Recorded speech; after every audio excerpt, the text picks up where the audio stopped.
Hello, welcome back to Martin's Vinyl. I've had a hard couple of weeks. If you're familiar with my channel, you know in my last video I told you I was going for a knee surgery, and 2 weeks ago I did have that knee surgery, and I've only just managed to been weaned off the painkillers and slowly moving around the house a lot better.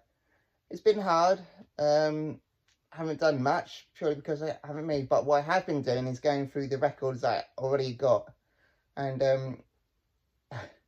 I've been putting out a lot of blues because I love the blues. If you're familiar with my channel, I do talk a lot about prog music and psych music, but I always come back to the blues. It's just it's something about it. It's just so raw and so simple. It just captures you, and it really does. And it's just one of those genres that and they're just so inspirational to other genres. If you're listening to any other genre, all their inspirations all come back to the blues.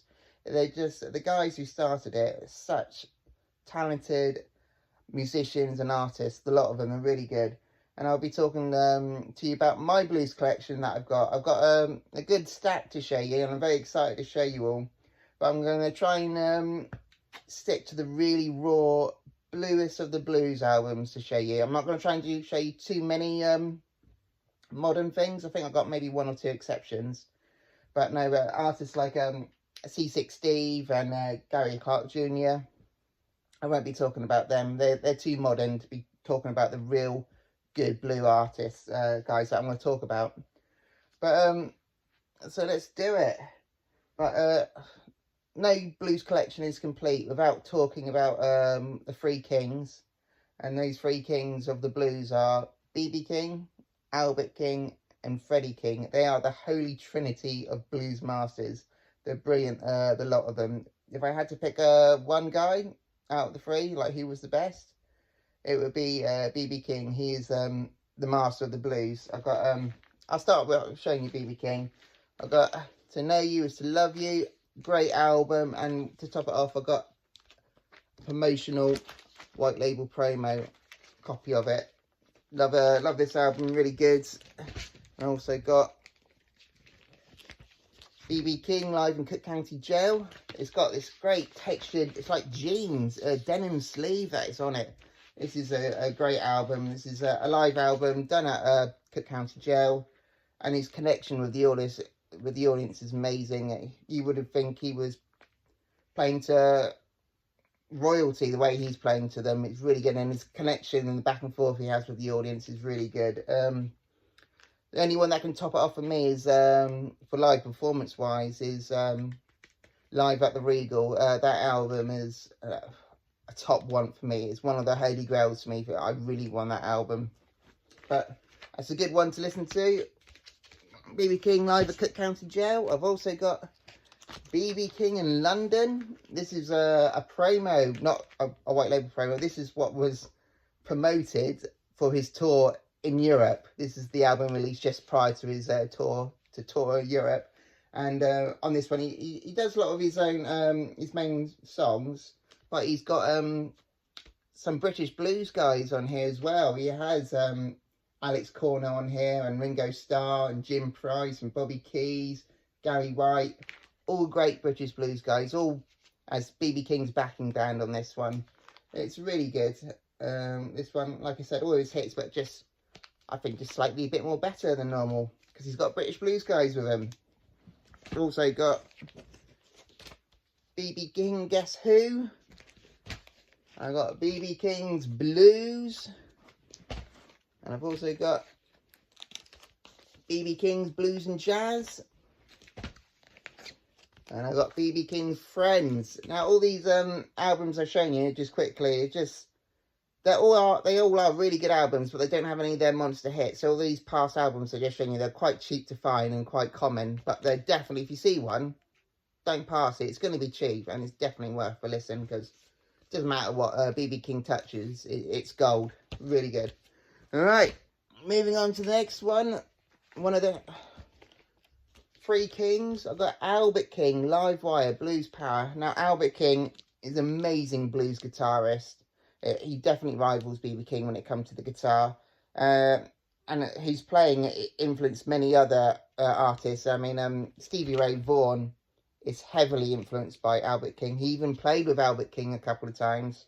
Albert King, this left-handed King, normally played with a great big pipe, smoking away, and was known for his deep, dramatic sound that was widely imitated by both blues and rock guitarists.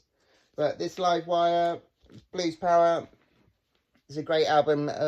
This kind of rivals B.B. King's Live at the Regal live album. This was, I think, it's just as good, but it's Albert King instead.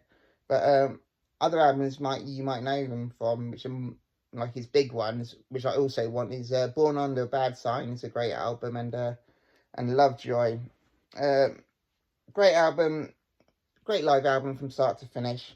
All right, and the last King I want to show you, last one, but by means least, is Freddie King. Mostly known for his soulful and powerful voice and distinctive guitar playing. This guy was a mountain of a man. But what a guitar player. He was so good. Massive guy, but so delicate on the guitar. Loads, you can hear every note that was coming out of him. He was a huge influence on electric blues.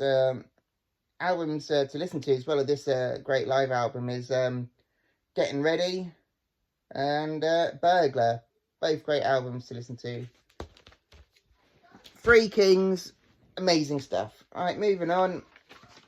I've got Muddy Water, Hard Again. This is a massive, important figure for the blues scene and cited as the father of modern Chicago blues. Made a great name for himself in Chicago, but he was born and raised in Mississippi. His loud, wailing, soulful sounds that came from him influenced many great English rock guitarists of the 60s. Like greats like Clapton and Cream, George Harrison, and the guys from the Rolling Stones, particularly Keith Richards. A huge inspiration Muddy Waters was to him. In fact, Rolling Stones named their band after one of Muddy Waters' songs called Rolling Stone. On this album, this is a great album of his. Another one of his, which is also great, is Electric Mud, a brilliant album. But on this one, you have Johnny Winter joining him. And Johnny Winter's all over this album. He's hailing and hollering all the way through it. It's really good. He's got some tasty blues riffs on here. But really good album. Like, again, really cheap to find. All right. Yeah, you got the Three Kings, who are like the masters of the blues, but if James Brown was the godfather of soul, then Johnny Hooker is the godfather of blues. He's he doesn't just capture the blues, he embodies it. He is the blues.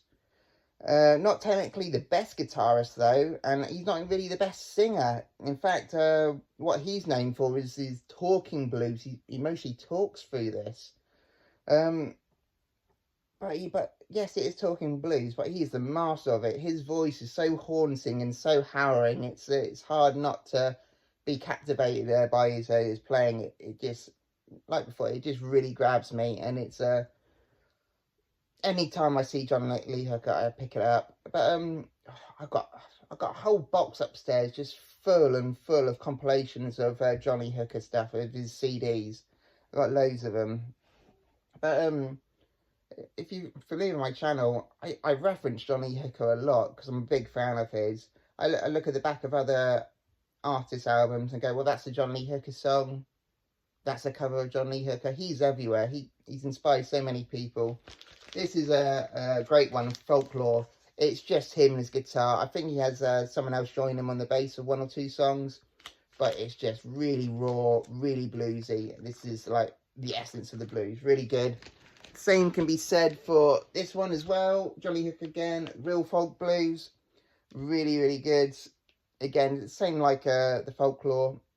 It's just as captivating as well. Really good one to look out for. Oh, but like I said, this guy inspired so many people on this album, Johnny Hooker the Healer. He has so many people working with him that he's influence they've inspired by Johnny Hooker. Like you got Carlos Santana on here, you got Bonnie Riot, you got Robert Cray, you got Canned Heat. Canned Heat, love Johnny Hooker. Canned Heat, they did a couple of albums called Hooker and Heat. Those are killer records to find. If you come across them, are really good. You also got George Thorogood as well. George Thorogood and the Destroyers. They do loads of covers by Johnny Hooker. If you watch any of their music videos, George Thorogood is always Johnny Hooker sat in the background doing something or another. Yeah, really great, inspirational guy, really good. No's blues collection is complete without Johnny Hooker. All right, another blues icon is Howlin' Wolf. When you're talking about Johnny Hooker's voice, this is another Mississippi-born blues guitarist and singer, but he has a booming voice, brilliant voice. It's so unique and different, and only Howlin' Wolf can pull it off. It's such an imposing physical presence. No one can match it. It's just one of a kind voice. And on this album, he's playing with some of the British blues greats, like he's playing with Eric Clapton, Steve Winwood, Bill Wyman, and Charlie Watts. Really good stuff. I mean, yeah, the British invaded, and they normally give these guys electric guitars to play with when they come over. But Howlin' Wolf, he wanted to play with them instead, and that's what he did. He didn't pick up the electric guitar. He let the other British guys do it. But this is they do a lot of his hits on here, like I Ain't Superstitious, and The Red Rooster's a great song as well. Sitting on Top of the World, Rang Dang Doodle. Yeah, really good album. His solo, his main work is Rockin' Chair. Fantastic, really rare record. And Moaning in the Moonlight, again, another really rare, top of my want lists. Those albums, definitely. But anyway, you can come across this one for like £15-20. It's really good. Alright. Okay, moving on. Another blues icon is Lightning Hopkins. A major blues guitarist, really big. He had major influences on a lot of artists like Townes Van Zandt and Hank Williams. It's pretty much whole generations of blues musicians all thank Lightning Hopkins. He was so influential guitarist, blues guitarist. Again, like Stevie Ray Vaughan, he loved Lightning Hopkins. It was just something about his guitar playing. And you got to remember, when Lightning Hopkins came onto the scene, no one saw anything like what he was doing with the guitar. He was a wizard. His distinctive fingerstyle technique, often playing bass, and rhythm, lead, and percussion, all at the same time. He was that good. He was a genius when it came to blues guitar. This album, Live in New York, is just pretty much him. I think there's another guy now and again behind him, but it is pretty much just him doing his solo work, doing his own thing. And yeah, another record I got of his is Got to Move Your Baby, another great blues album. On this one, he plays with Sonny Terry, and I'll get into Sonny Terry in a little bit. But Lightning Hopkins is a master of blues guitar, and no one will ever replace that. He's a phenomenal guitar player. All right, there you go. Talking of Sonny Terry, I got one of his now. Whooping the Blues, Sonny Terry and Brownie McGhee. Now, these two guys are a brilliant blues duo. They have worked solo, but when they work together, it's always something special. These two are pretty much responsible for the British blues invasion. But yeah, they brought the blues to Europe. They were one of the first to tour the UK and Europe, and shortly after, the English were invading America with their blues. John Terry dominates the harmonica, and Brownie McGhee plays the guitar, and between them, they're a match made in heaven. Really good. I've got loads of Sonny Terry and Brownie McGhee. They're just really good, old school, raw blues. Oh, God. I get this one out the sleeve. I've got, yeah, like I said, it's one in London, and before you know it, they're all coming back coming back to America. And I've also got, oh, here you go, Sonny Terry, Brownie McGhee, and who else? Lightning Hopkins. So how can you top that? You bring Lightning Hopkins into the mix. This is one of a kind strumming, finger picking, acoustic guitar, and harmonica blues. Brilliant, really good album. So yeah, it's just three greats doing what they do. Really good blues stuff. Next one, I've got another Sonny Terry and Brownie McGhee. Now this time this is with El Hooker. Now El Hooker was another blues Chicago guitarist, known for his slide playing guitar. He's worked with Johnny Hooker before.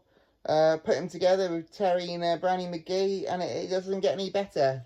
El Hooker. Yeah, I don't have any of his solo stuff. I'll be always on the lookout for him, though. He's a really good old school slide guitar player. Really good. Alright, next up. Oh, this next one I've got a big soft spot for. I've got Taj Mahal. Now, Taj Mahal is really important to me. He's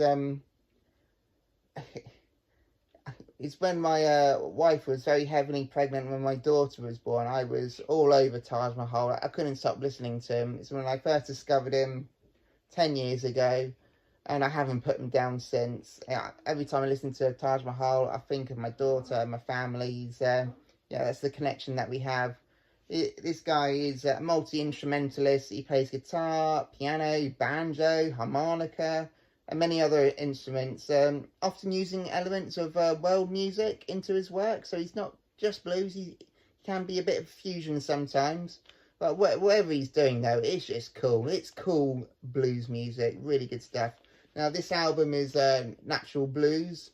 I love this album. It's got great tracks on here like Good Morning Miss Brown, Karina, Ain't Gonna Let You Steal My Jelly Roll, Paint My Mailbox Blue, She Caught the Caddy and Left Me a Mule to Ride, You Don't Miss Your Water. Yeah, the whole album is killer, really good. A lot of those tracks are used in the Blues Brothers movie.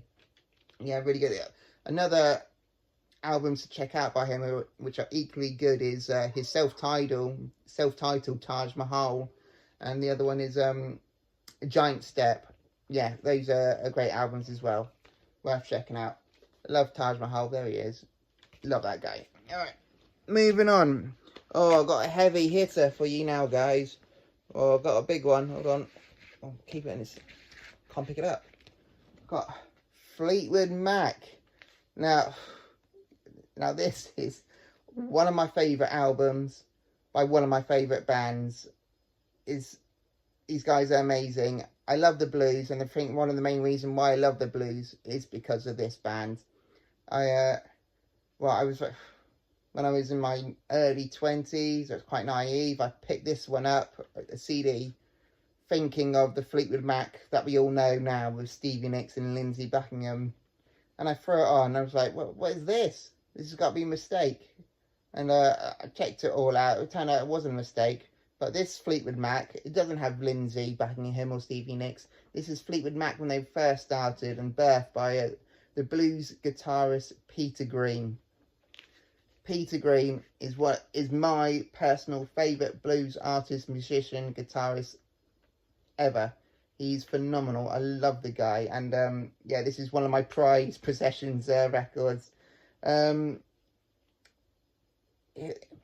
is their debut album. They've got quite a few covers on here, but they do a really good job of it. They've got Shake Your Moneymaker by Elmore James. They also do covers by Robert Johnson and Howlin' Wolf as well. Really good. This is just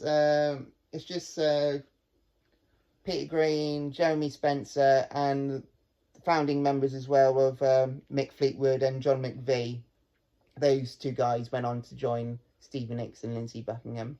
But these are the guys just before Christine McVie joined them. And the next album, Mr. Wonderful, that's when Christine McVie joined.